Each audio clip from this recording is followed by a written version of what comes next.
बिस्मिल्लाहिर्रहमानिर्रहीम। अस्सलाम वालेकुम दोस्तों, आज हम बात करेंगे यूनिवर्सिटीज़ में बढ़ते हुए अखराजात के बारे में।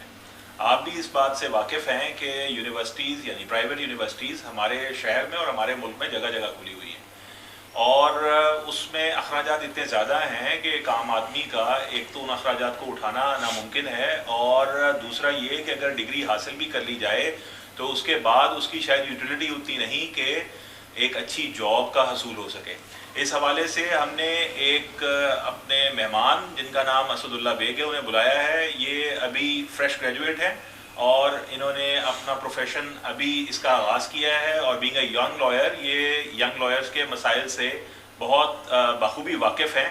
आइए इनसे बात करते हैं।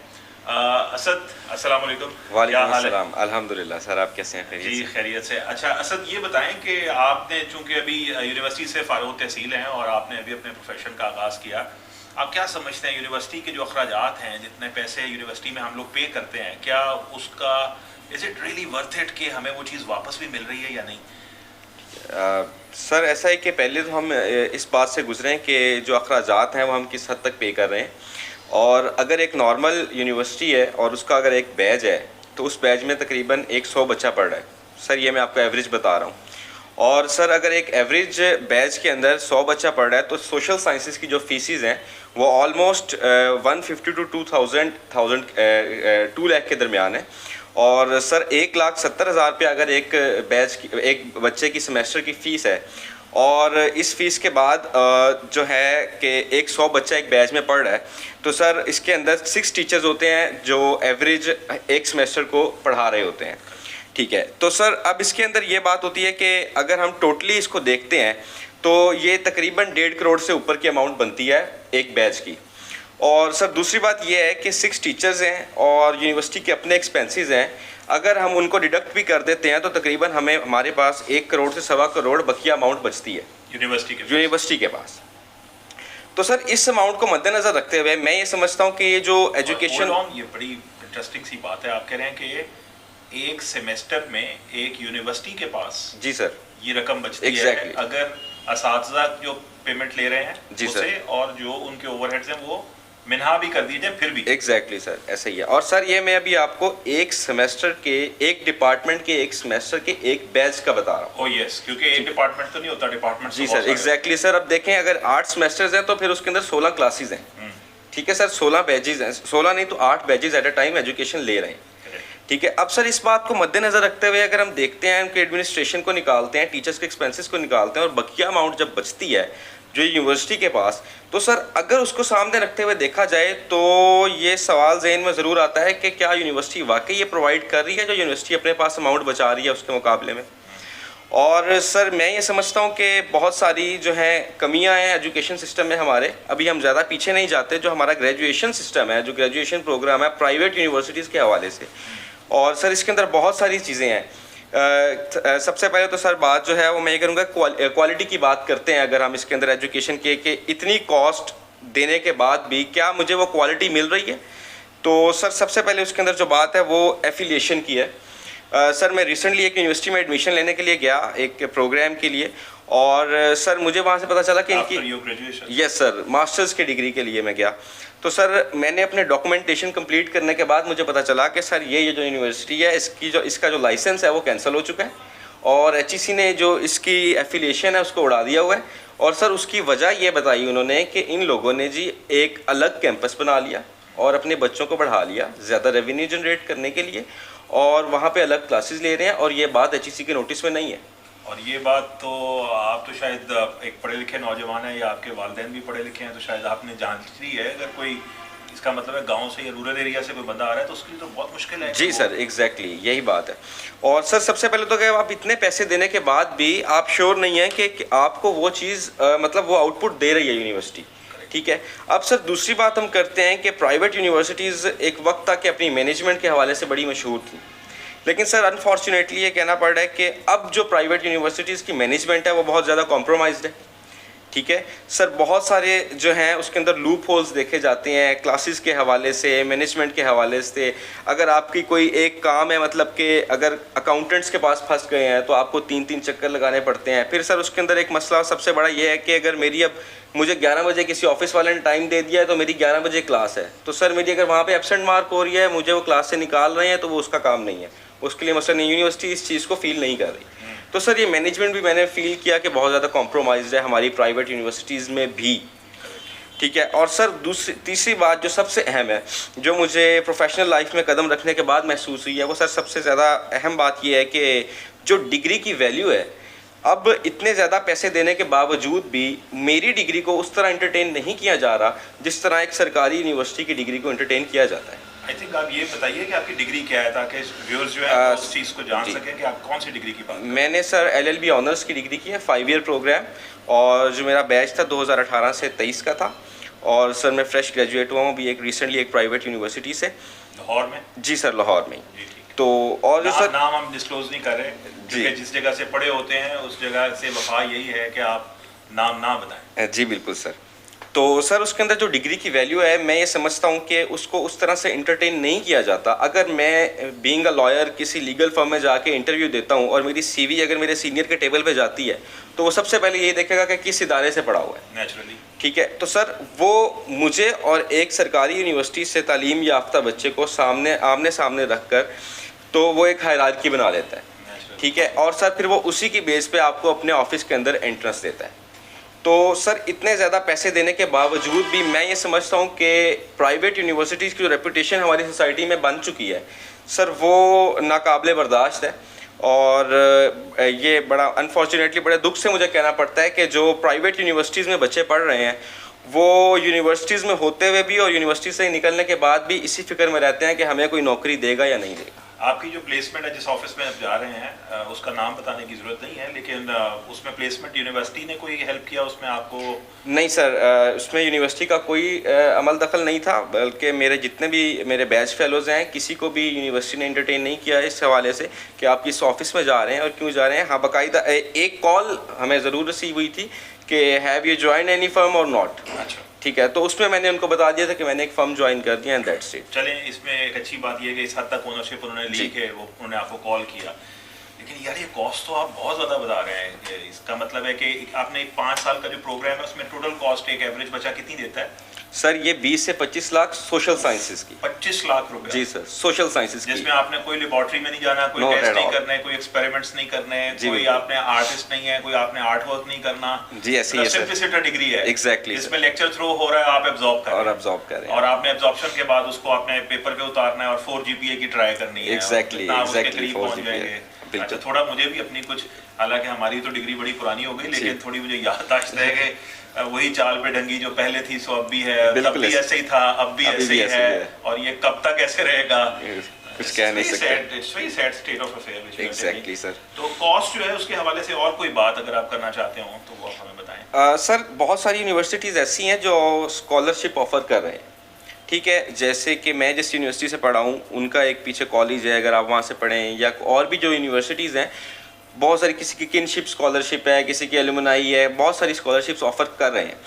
लेकिन सर उनके अंदर एक क्राइटेरिया उन्होंने रखा हुआ है कि आप अगर एक स्पेसिफिक CGPA को मेंटेन रखते हैं और उस CGPA को मेंटेन रखने के बाद वो स्कॉलरशिप आपकी रहेगी। अदरवाइज़ अगर वो एक दफ़ा कैंसिल हो चुकी है, तो अगर आप विड्रॉ कर चुके हैं तो फिर आप दोबारा उसको अवेल नहीं कर सकते। परफॉर्मेंस से लिंक कर दिया, आपके परफॉर्मेंस से लिंक कर दिया। तो सर मैंने ये बहुत ज़्यादा सुना भी था कि यूनिवर्सिटीज़ जो हैं इनका बड़ा हाथ होता है कि बच्चों की स्कॉलरशिप, अब यूनिवर्सिटी को उस क्राइटेरिया का अंदाज़ा होता है और जो बच्चों का रिज़ल्ट होता है वो फिर उस क्राइटेरिया के मुताबिक ही आता है। और सर ये मैंने सुना था और मुझे ये फील भी होता है कि यूनिवर्सिटी मस्ट ट्राई कि ज़्यादा से ज़्यादा बच्चों की स्कॉलरशिप कैंसिल हो जाए, ड्रॉप हो जाती है, ज़्यादा से ज़्यादा ड्रॉप हो जाती है। जो शुरू से जो वो सफरे कारवां लेके निकलते हैं, आखिर में कारवां लुट चुका होता है सर। एग्जैक्टली ये बिल्कुल ऐसा ही है। ठीक है, तो सर मैं इसमें ये कहूँगा कि क्राइटेरिया बिल्कुल होना चाहिए कि बच्चे मतलब कि बच्चा ज़्यादा से ज़्यादा मेहनत करे और उसको पढ़े। लेकिन सर जो अगर हम बात करते हैं ना कि जो कि एक बहुत ज़्यादा क्राइटेरिया बनाया हुआ है इन लोगों ने, उसको थोड़ा सा मुनासिब किया जाए और जो एक फेवरेटिज्म का मैं जिक्र करना नहीं चाह रहा था, लेकिन उसका जो एक फेवरेटिज्म का जो एक फैक्टर है उसको भी थोड़ा सा नीचे लेके आया जाए। और अगर किसी को यानी वो जो 10-15 स्टूडेंट होते हैं जो परवानों की तरह शम्मा के इर्द गिर्द रहते हैं, टीचर्स के इर्द गिर्द रहते हैं, उनकी ग्रेडिंग में आप समझते हैं कोई फ़र्क पड़ता है? जी बिल्कुल बिल्कुल सर, फ़र्क पड़ता है। तो सर इसमें थोड़ी सी लीनियंसी होनी चाहिए कि जो बच्चा स्कॉलरशिप देख के आ रहा है, तो सर अगर उसके आप मतलब कि फाइनेंशियल कंडीशंस देखें उसकी पीछे से, तो वो तो स्कॉलरशिप बेचारा देख के आ रहा होता है, और जब उसको आगे आके पता चलता है कि मेरे साथ वो स्कॉलरशिप रहा ही नहीं मेरे पास, ना वो फिर आगे का रहता है सर, ना वो पीछे का रहता है, तो उसके लिए बड़े मसाइल सामने आ जाते हैं फिर उसके सर।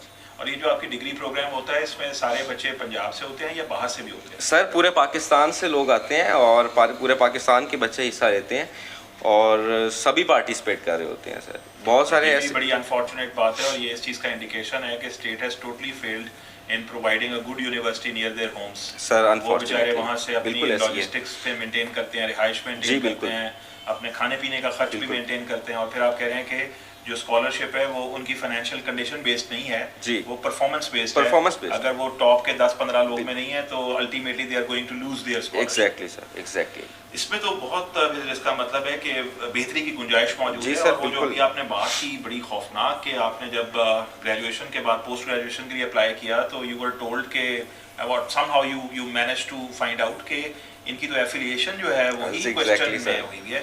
मुझे याद है अपनी वकालत के एक्सपीरियंस से कि मैंने एक यूनिवर्सिटी, नाम लेना इसलिए हर्ज नहीं है क्योंकि पब्लिक रिकॉर्ड का हिस्सा है, पिमसैट उसका नाम था, तो वो स्टूडेंट्स को दाखिला भी दे रही थी, पढ़ा भी रही थी, और पढ़ने के बाद उस एक प्रोग्राम में बाद में पता लगा कि इनके पास तो एफिलिएशन नहीं है, और पूरा जो प्रोग्राम है कंप्लीट करने के बाद उनकी जो एचईसी है उन्होंने उनकी डिग्रियों को वेरीफाई करने से इनकार कर दी। फिर वो उसके बाद हाई कोर्ट में चैलेंज हुई, हाई कोर्ट में फुल बेंच ने उसकी हियरिंग की, 3 मेंबर बेंच था जिसमें 2-1 से वो हार गए, स्टूडेंट्स हार गए, ठीक है। एचईसी विन कर गया।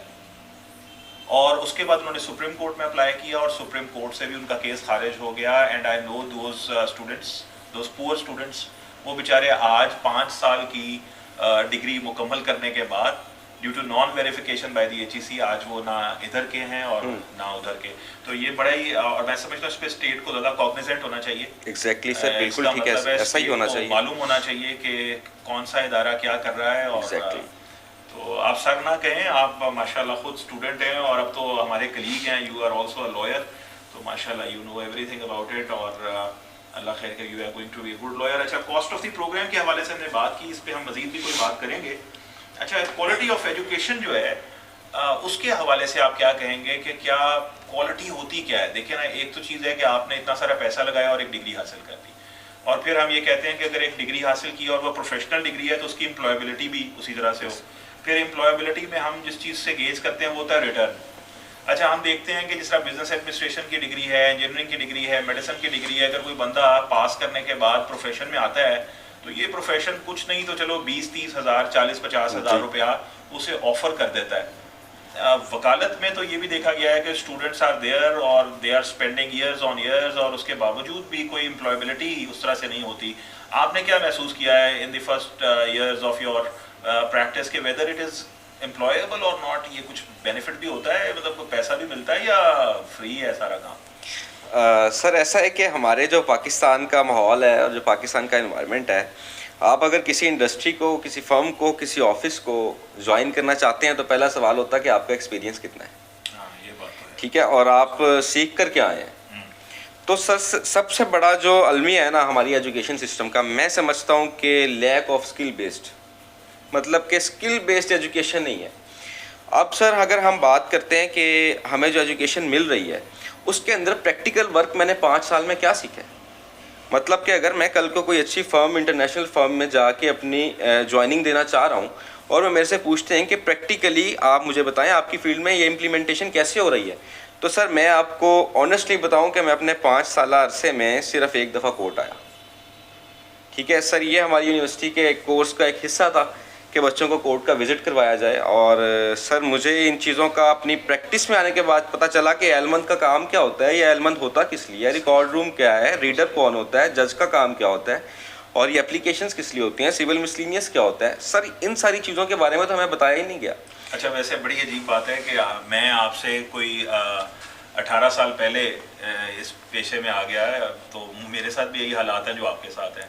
जो आपसे 13 साल पहले आया उसके साथ भी यही हालात थे जो आपके साथ हैं। तो सॉरी स्टेट ऑफ अफेयर है शायद, जिसकी वजह से हम इकट्ठे हुए हैं और ये बातचीत करें, वो यही है कि कुछ बदला नहीं है, एवरीथिंग इज द सेम। बिल्कुल ऐसे ही है।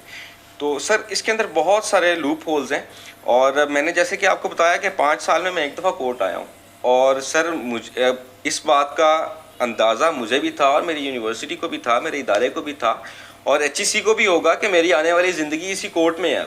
मेरी प्रैक्टिस जो है वो आने वाली ज़िंदगी में वो इसी कोर्ट में है। तो मुझे बहुत सारी चीज़ों का पता होना चाहिए था 5 साल के बाद। लेकिन सर मुझे 5 साल के बाद लिटरली इस बात का अंदाज़ा हुआ कि मेरी शायद मेमोरी का टेस्ट लिया गया, कि 5 साल में मैं कितने सेक्शंस, कितनी किताबें और कितने एक्ट्स अपने दिमाग में रख सकता हूँ। उस हिसाब से मुझे नंबर दिए गए, उस हिसाब से CGPA दिया गया, और उसके अलावा मैंने कुछ नहीं ऐसा देखा कि मुझे लगा हो कि यार ये जो स्किल्स है ना, ये मेरे अंदर इंजेक्ट किए गए हैं इन गुजरे हुए 5 सालों में, कि मेरे आने वाले 5 साल आसान हो जाए। अब सर मैं ये समझता हूँ कि अगर मैंने जो प्रैक्टिस अब कर रहा हूँ, अगर पिछले 5 साल में ये की होती तो शायद कि मैं कुछ और होता। तो सर नो डाउट कि आपका जो थ्योरेटिकल वर्क है वो तो होना ही चाहिए, बच्चे को लॉ पढ़ने की सेंस सिखानी ही चाहिए, बच्चे को दिखाना ही चाहिए कि क्या हो रहा है। लेकिन सर उसके साथ साथ जो आपकी प्रैक्टिकल इम्प्लीमेंटेशन है वो एटलीस्ट ज़ीरो नहीं होनी चाहिए। तो सर मैं तो बल्कि ये कहूँगा कि HEC को भी चाहिए कि कुछ इस तरह के एक्टिविटीज़ रखें, कुछ इस तरह के प्रोग्राम्स रखें, और कि जो प्रैक्टिकलाइज करें। Exactly sir. आपका मतलब है कि इतने सारे सेक्शंस अगर आपकी मेमोरी की अलमारी में या फ्रिज में रखे भी हुए हैं जी, तो वो गली सड़ी सब्जियों की मानद हो जाते हैं, जिससे बदबू तो उठ सकती है, कोई खुशबू का झोंका मैसर नहीं आता। बिल्कुल सर, बिल्कुल। और आप समझते हैं कि जो हमारी लॉ की एजुकेशन है उसके अंदर प्रैक्टिकल जो एप्लीकेशन है वो साथ साथ सेमेस्टर के साथ साथ होनी चाहिए। एग्जैक्टली। और कोर्ट में बहुत सारा प्रोसीजरल वर्क बिल्कुल, जो आपके आके आप यहाँ पे एक मुंशी बगैर पढ़ाई के सीख लेता है, वो एक लॉ स्टूडेंट क्यों नहीं सीख सकता लॉ की पढ़ाई के साथ। बिल्कुल sir. This is what you are. जी sir, exactly what I have felt कि जो आप कहना चाह रहे हैं। जी जी। तो सर उसके बाद अब ये है कि हर बच्चे के, अगर हम यूनिवर्सिटी के पर्सपेक्टिव से बात कर रहे हैं, तो हर बच्चे के माली हालात एक जैसे नहीं होते। जो मेरे हैं वो मेरे क्लास फेलोज के हों ये ज़रूरी नहीं है। तो सर मैं ये समझता हूँ कि ऑन कैंपस या ऑफ कैंपस जो जॉब्स हैं, कम से कम वो तो बच्चों को प्रोवाइड करनी चाहिए ना उनको, जो बाहर के मुल्क में होती हैं। एग्जैक्टली, जो लाइब्रेरी में मिल जाती है। बिल्कुल ऐसे ही है, बिल्कुल ऐसे ही है कि सर जो बच्चा अफोर्ड नहीं करता तो कम से कम बेशक उसकी क्रेडिबिलिटी पे दें उसको, बेशक वो जितना, मतलब कि अगर वो पढ़ने वाला है, वो लाइक बच्चा है, मतलब मेहनती बच्चा है। ये नहीं मैं कहना चाह रहा कि हर बच्चे को जॉब्स ही ऑफर करने लग जाए, मतलब कि जो बच्चा इस काबिल है, मेहनती है, तो उसके लिए तो सर ये नशिस्तें होनी चाहिए ना कि वो कम से कम अपना अखराजात तो उठा सके। और सर मैं आपको याद करवाता चलूँ कि जैसा कि आपने मेरे से पूछा कि पूरे पाकिस्तान से लोग तालीम हासिल करने आते हैं, तो मैंने इन सारे एक्सपेंसेस में सर अभी उनके हॉस्टल्स के खर्चे, उनके खाने पीने के खर्चे, उनके बिल्स और उनके घर जाने के खर्चे, अखराजात, और सर मैंने ये चीज़ें नहीं डाली। आप जब यहाँ आए तो हॉस्टल अकोमोडेशन में रहे? एग्जैक्टली सर, मैं 6ठा साल है मैं हॉस्टल। कौन से शहर से बिलोंग? सर मैं भावल नगर से, डिस्ट्रिक्ट भावल तो काफी दूर है। लाहौर से कितना दूर है? कितना सर ये मुझे ऑलमोस्ट 4.5-5 घंटे की ड्राइव है। तो you used to come on bus और ऑन कार? सर मैं कार पे आ जा रहा हूँ। अगर बस पे आए तो कितना खर्चा? सर बस पे एक साइड का फेयर 2000 रुपीज़ है। 2000 रुपीज़, यानी आप आना जाना करेंगे तो 4000 4000 रुपीज़ है। और अगर आप हर हफ्ते जाते हैं, 4 बार जाते हैं, तो आपको 16000 रुपया। जी बिल्कुल, मुझे 16000 रुपया चाहिए महीने में चाहिए। जी बिल्कुल, वो भी बस पे? बिल्कुल सर। और आपका जो अकोमोडेशन है ऑब्वियसली वो कोई 5 स्टार तो नहीं होगी, वो एग्जैक्टली और ऑर्डिनरी नॉर्मल जी बिल्कुल, जैसा एक स्टूडेंट। हाँ जी सर। तो वो कितने की, मैं पूछ सकता हूँ कितने पैसे तकरीबन आपसे? सर अगर एवरेज देखें तो 30 to 40,000 आपको चाहिए होता है, जिसमें खाना पीना भी हो जाता है, जिसके अंदर आपका खाना पीना भी हो जाता है और रिहाइश भी हो जाती है। यानी कोई 15,000 के इर्द गिर्द आप कह लें कि रिहाइश और 15,000 ही खाना पीना। जी सर, तकरीबन चाहिए। और अगर फर्ज कर लें कोई खुदा ना खास्ता कोई मेडिकल फैसिलिटी चाहिए, यूनिवर्सिटी कोई ऑफर करती है ऐसा की चीज़? कोई बीमार हो जाते हैं आप लोग या इस तरह की कुछ चीज़ें? सर ऐसा कोई भी जो है डिपार्टमेंट यूनिवर्सिटी में मौजूद नहीं है अनफॉर्चुनेटली, ठीक है। और बहुत सारी यूनिवर्सिटीज़ ऐसी हैं जिनके बारे में मैं जानता हूँ, जिनके मेडिकल कॉलेजेस उनके साथ हैं। तो अगर मैं उस यूनिवर्सिटी का हिस्सा हूँ तो सर कम से कम मुझे तो वो फ्री मेडिकल प्रोवाइड कर ही सकते हैं ना, लेकिन सर वो मेरे लिए भी पेड है। यानी प्राइवेट यूनिवर्सिटी का मतलब है नो फ्री लंचेस? एग्जैक्टली। आपको लंच क्या, आपको दवाई भी नहीं मिलेगी? जी बिल्कुल, बिल्कुल ऐसी है। No Disprin, no Panadol? जी बिल्कुल ऐसी है। वेरी अनफॉर्चुनेट, लेकिन मेरा ख्याल है कि हम इसको प्रपोज कर सकते हैं। बिल्कुल कि सर, वो कर सकते हैं हम। यूनिवर्सिटीज़ जो एक अच्छे लेवल पे ऑपरेट कर रही हैं, जो प्राइवेट यूनिवर्सिटीज़ हैं, अगर उनका कोई मेडिकल का डिपार्टमेंट है और वो किसी अस्पताल के साथ एफिलिएटेड है या किसी मेडिकल कॉलेज के साथ एफिलिएटेड है, तो जिस तरह आपने देखा होगा सरकारी इदारे जो होते हैं वो पैनल पे होते हैं हॉस्पिटल जी जी। तो यूनिवर्सिटीज़ को ये चाहिए कि अगर वो इतने पैसे ले रही हैं तो वो किसी हॉस्पिटल के पैनल पे आएँ, और अगर स्टूडेंट किसी बुखार, खांसी, पेट खराब इस हवाले से जाता है, हाँ तो उन्हें शायद अकोमोडेट करना चाहिए, बिल्कुल सर, करना ताकि उन पे थोड़ा सा फाइनेंशियल बर्डन जी, बिल्कुल बिल्कुल सर, बिल्कुल ठीक है। इसका मतलब, और अभी ऑब्वियसली एक नशिस्त में हम बहुत सारी चीज़ों को तो नहीं एक्सप्लोर कर सकते, लेकिन मैं समझता हूँ कि बहुत सारी ऐसी चीज़ें हैं जो प्राइवेट यूनिवर्सिटीज़ कर सकती हैं, because they have lot of funds available at there disposal. सिर्फ सेठ की किटी में ना जाए, सेठ अपनी पॉकेट में ना डाले। अगर वो फर्ज कर लें एक सेशन से 1.5 करोड़ रुपया कमा रहा है, तो अगर उस 1.5 करोड़ में से वो 10 लाख रुपया भी लगा देगा ना किसी मेडिसिन में, तो बिल्कुल सर, वो बड़े आसानी से बहुत आसानी हो जाएगी। ठीक हो गया। क्वालिटी ऑफ एजुकेशन जो है, आप ये कह रहे हैं कि क्वालिटी ऑफ एजुकेशन को, जो मैं समझा हूँ आपकी गुफ्तगू से, आप ये कह रहे हैं कि जो प्रैक्टिकल डायमेंशन है थ्योरेटिकल डायमेंशन के साथ, वो उस हद तक रॉबस्ट नहीं है, उस तरह से कनेक्टेड नहीं है जितनी हो सकती है। जी बिल्कुल सर। और प्राइवेट जो प्रैक्टिकल ट्रेनिंग है, इसमें यूनिवर्सिटी तो बड़े से बड़े लॉयर को हायर भी कर सकते हैं, बिल्कुल कर और सकते, वो उनसे सिंपोजियम, सेमिनार्स, बिल्कुल, और practical training on campus, off campus, ये सब चीज़ें मेरा ख्याल करवाई जा सकती हैं। बिल्कुल सर, बिल्कुल ऐसे ही है। So do you have any experience इसमें, इस तरह से लॉयर्स आपकी यूनिवर्सिटी में आते हों और उन्होंने आपको कुछ प्रैक्टिकल लर्निंग के हवाले से आपको सिखाया हो? सर लॉयर्स तो आते रहे हैं, हमारी यूनिवर्सिटीज़ में सेमिनार्स भी कंडक्ट होते रहे हैं। जी सर, और आप कह सकते हैं कि सर एवरेज एक साल में 2 या 3 सेमिनार्स होते थे, जिसके अंदर एक वेल नॉन लॉयर्स आते थे, एक उनकी टीम आती थी और वो हमें गाइड करते थे। लेकिन सर मैं आपको बताऊं तो अनफॉर्चुनेटली मैंने ऐसा कुछ नहीं सीखा कि जिससे मुझे पता चले कि यार ये प्रैक्टिकल लर्निंग है, ठीक है, this is what I have to do in future, ठीक है, मुझे ऐसा कुछ नहीं नज़र आया उसमें से। और सर मैं आपको बताता चलूं कि बहुत सारी कंट्रीज़ दुनिया में ऐसी हैं जिन लोगों ने अपने थ्योरेटिकल वर्क को ऑलमोस्ट 10% पे ले आए हैं वो लोग। सर कनाडा में अगर आप जाते हैं या जर्मनी में जाते हैं, जर्मनी में इस वक्त सर कहते हैं कि डुअल एजुकेशन सिस्टम चल रहा है। अच्छा, वो क्या है सर? डुअल एजुकेशन सिस्टम के अंदर यह है कि आपका थ्योरेटिकल वर्क, उसके साथ साथ ही आपका प्रैक्टिकल वर्क, जो आप थ्योरी पढ़ रहे हैं उसकी प्रैक्टिकल इम्प्लीमेंटेशन जब तक आप क्लियर नहीं कर लेते, आप अगले सब्जेक्ट को कैच नहीं कर सकते, आप अगले सब्जेक्ट को नहीं पढ़ सकते। यानी इसका मतलब वो तो पाकिस्तान के थ्योरेटिकल एस्पेक्ट एजुकेशन को बिल्कुल नेगेट कर रहे हैं। एग्जैक्टली सर, यानी theoretical aspect of education, despite of the fact it is part of the education, but it is no education in there I unless कि ये प्रैक्टिकलाइज हो जाए सारी। जी सर।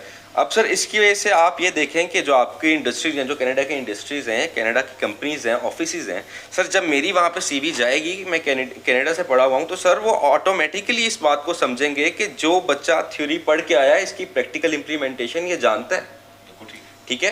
लेकिन सर अनफॉर्चुनेटली हमारे मुल्क में ये मसला है कि मैं अगर अपनी सीवी आगे रखता हूँ तो मेरे से जाहिर सी बात है कि मेरे से मेरा सीनियर यही पूछेगा कि भाई मुझे ये बताओ ये काम होगा कैसे, क्या ये काम आप जाके कोर्ट में कर सकते हैं या नहीं कर सकते।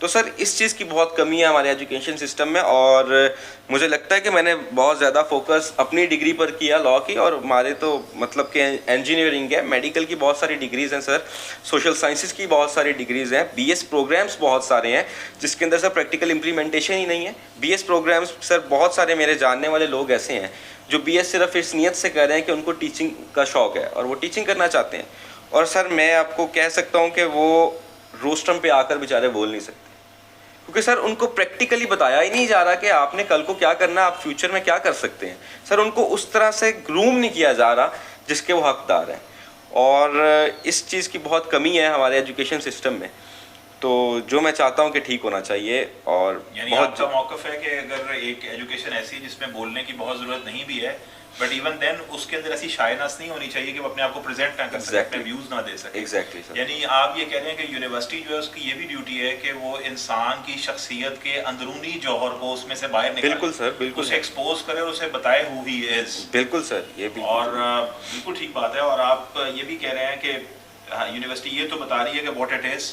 लेकिन ये नहीं बता रही हाउ इट इज। बिल्कुल सर, आपको वो ऑपरेशनलाइज नहीं करा रही। Exactly sir. यानी जिस नुक्ते पे आपने बड़ी जोर से फोकस किया हुआ है वो है कि हाउ इट इज, इसको प्रैक्टिकल होना चाहिए। जी एग्जैक्टली सर, ये जरूरी है सर, मार्केट मांगती है आपसे प्रैक्टिकल है सर।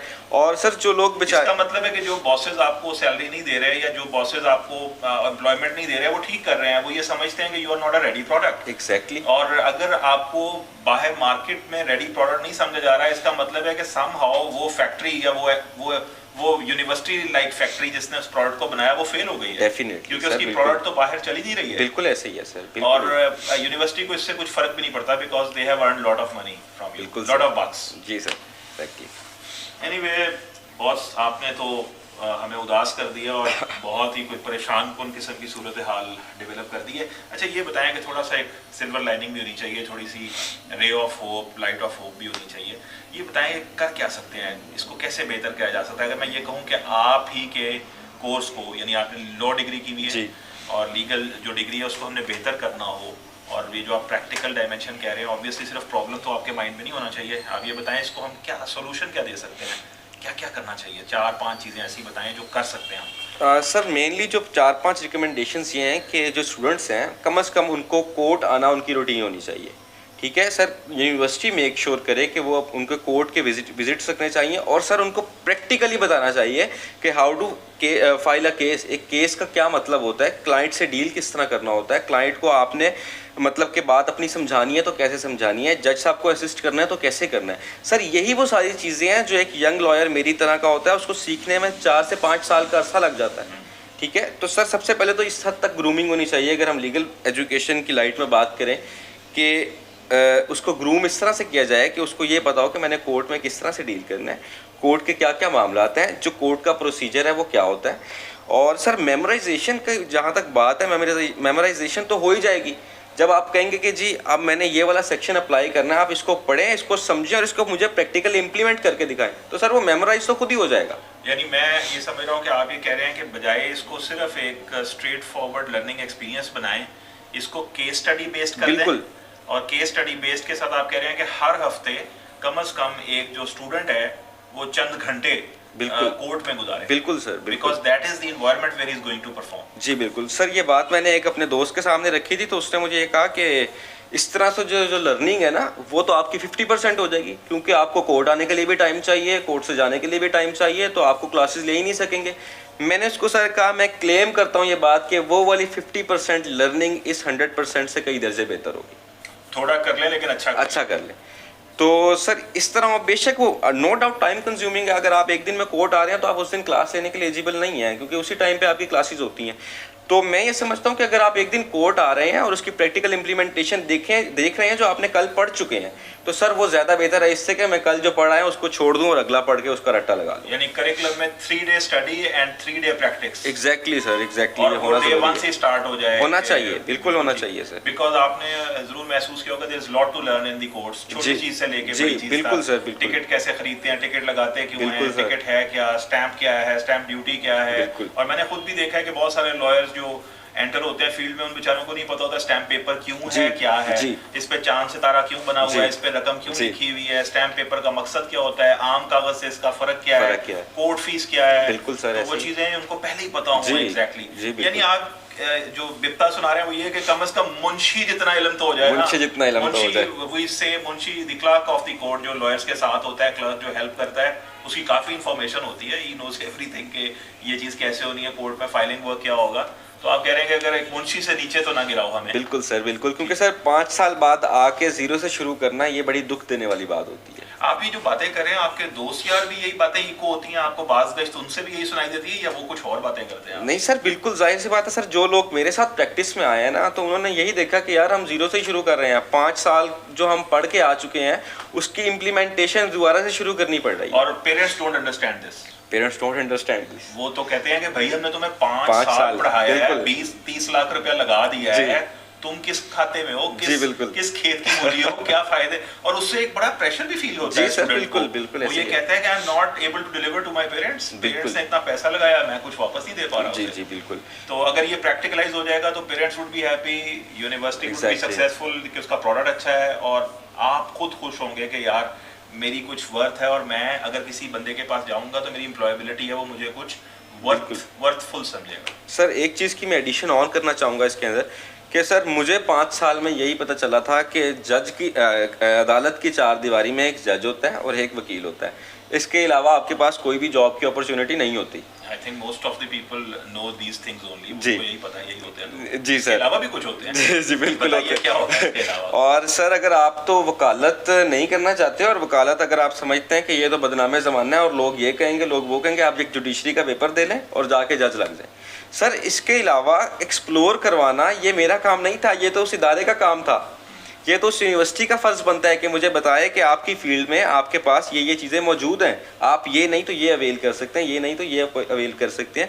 अगर मेरे पास मल्टीपल ऑप्शंस मौजूद होंगे तो सर उसके मुताबिक मैं मेहनत करके जो मुझे सर सूट करेगा मैं उस फील्ड के साथ चला जाऊँगा। आप कह रहे हैं करियर पाथ ना सही, करियर डाइवर्सिफिकेशन तो बता। बिल्कुल सर, मुझे ये तो बताएं कि आप यहाँ पे भी टाइम दे सकते हैं, यहाँ पे भी टाइम दे सकते हैं, यहाँ पे भी टाइम। अब सर लॉ के अंदर बहुत सारी फील्ड्स ऐसी हैं, सिविल और क्रिमिनल के अलावा भी, कॉर्पोरेट के अलावा भी बहुत सारे काम ऐसे हैं जो लॉयर्स के करने के हैं। अच्छा, लोग वैसे यही समझते हैं एक बेल करा लो तो एक स्टे ले लो। जी बिल्कुल बिल्कुल। इसके अलावा भी होती है? जी बिल्कुल सर, आजकल वैसे कॉर्पोरेट कहने में मजा आता है तो कहते हैं जी जी कॉर्पोरेट में काम कर रहे हैं कॉर्पोरेट। तो सर इसके अलावा भी बहुत सारी नोइंग के कॉर्पोरेट क्या होता है ये नहीं पता होता। तो बहुत सारी फील्ड्स हैं सर, मैं समझता हूँ अगर उनको नहीं पता तो उनके इदारे का फेलियर है ना सर। उन्होंने 5 साल दिए हैं, पैसे दिए हैं, टाइम दिया है, तो इदारे को चाहिए कि बहुत सारी चीज़ें डाइवर्सिफाई करें। मैं जितने भी लोग सुन रहे हैं एक रिक्वेस्ट उनसे कर लूँ, don't think that we are getting so cynical about it, या हम सिर्फ इसकी नेगेटिव साइड्स ही डिस्कस कर रहे हैं। आप इसको अपने दिल में, अपने वजूद में, अपने ख्याल में सोचिए। अगर इनमें से कुछ बातें आपके अंदर इको कर रही हो, it means that something somewhere in your university is also going wrong, जिसको ठीक होने की ज़रूरत है। जब तक हम डायग्नोसिस नहीं कर लेते, जब तक हम उस प्रॉब्लम को डिस्कस नहीं करते, we can not go towards solution. Am I right sir? बिल्कुल सर, ऐसी है बिल्कुल। तो बस सर ये सारी चीज़ें हैं जिनको यूनिवर्सिटी को चाहिए कि बहुत पॉलिसी बनाए और जो इनके ऊपर काम करे और जल्द से जल्द, क्योंकि आने वाले टाइम में ये ट्रेंड जो चेंज हो रहा है, लोग एक्सपीरियंस पे जाते हैं, एआई की तरफ जा रहे हैं यार, लोग एआई की तरफ जा रहे हैं बिल्कुल। तो सर इस पे ओवरकम करना बहुत ज़रूरी है एजुकेशनल ऑर्गेनाइजेशंस के लिए। Thank you very much Asad. बहुत शुक्रिया sir, thank you for having me. It was a very pleasant experience being a newcomer. I learned lot things from you and I am very happy कि आप इस बारे में सोचते हैं और अपने अंदर एक दर्द रखते हैं। और आई थिंक कि आप ऑब्वियसली यूनिवर्सिटी का हमने किसी का नाम नहीं लिया, हम किसी को डी फेम या डी नेम नहीं करना चाहते। मकसद जो है वो बुनियादी तौर पे ये है कि जो आपकी ग्रीवियंस है being a youngster, being a new to profession, वो एक जब न्यू कमर यंग लॉयर कहता है ना, तो यंग लॉयर उसके साथ ज़्यादा रिलेटेबल होता है, वो रिलेट करता है। जी exactly. तो ये बातें सीनियर्स भी जानते होते हैं, लेकिन सीनियर्स का करना बनता नहीं है। यंग लॉयर्स जो है ना वो हमसे उतना रिलेट नहीं कर पाते।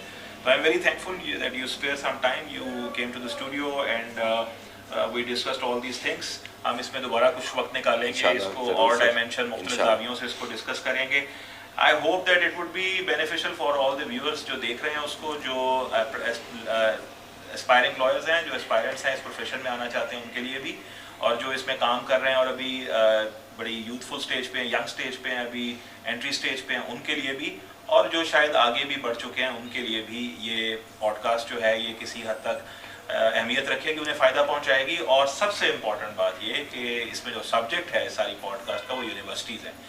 यूनिवर्सिटी से दरख्वास्त सिर्फ ये कि हम सिर्फ ये चाहते हैं कि अगर इनमें से कोई ऐसी बात जो आप लोग सुन रहे हों या आप में से कोई ऑफिस बेरर इसको सुन रहा हो और अपने करिकुलम में और अपनी यूनिवर्सिटी के स्टाइल ऑफ टीचिंग में या स्टाइल ऑफ करिकुलम और पैटर्न ऑफ कोर्स में अगर आप दाखिल कर सकें और इसको बेहतर बना सकें, तो it would be good for you, it would be good for the students, it would be good for the professions.